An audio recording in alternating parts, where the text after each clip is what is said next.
உள்ளங்கள் இறுகி அது கல்லு போல் ஆகிவிட்டது. ஃபஹிய கல் ஹிஜாரா அவ் அஷத்து கஸ்வா, அல்லது அதைவிட கல்லஞ்சுள்ள உள்ளமாக இருக்கிறது.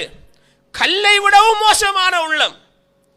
கல்லை போல் அல்ல, கல்லை விடவும் இறுகிய உள்ளமாக இருக்கிறது என்று அல்லாஹ் சொல்லிவிட்டு, மனிதனே நீ கல்லை பார், அந்த கல்லில் சிலது உடைகிறது, அந்த கல்லிலிருந்து சில கல்லுகளுக்கு இடையால் நீர் பீருட்டு ஓடுகிறது. அது என்ன ஒண்ட உள்ளத்தில் மட்டும் வெடிப்பு வரவில்லை, கல்லே வெடிக்கிறது, கல்லுக்குள்ளிருந்தே தண்ணீர் வடிகிறது.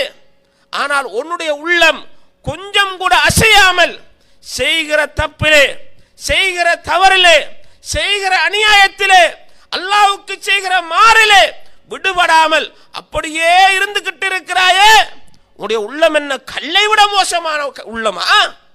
கல்லை விடவும் மோசமானதா? கல்லு கூட உடைகிறது, அதிலிருந்து தண்ணீர் வடிகிறது, உன்னுடைய உள்ளத்தால எதுவுமே நடக்காமல் இருக்கிறது. இது என்ன உள்ளம் என்ற ஒரு உவமானத்தை அல்லாஹ் அல் குர்ஆனிலே கேட்கக்கூடிய செய்தியை நாம் பார்க்கக்கூடியதாக இருக்கிறது.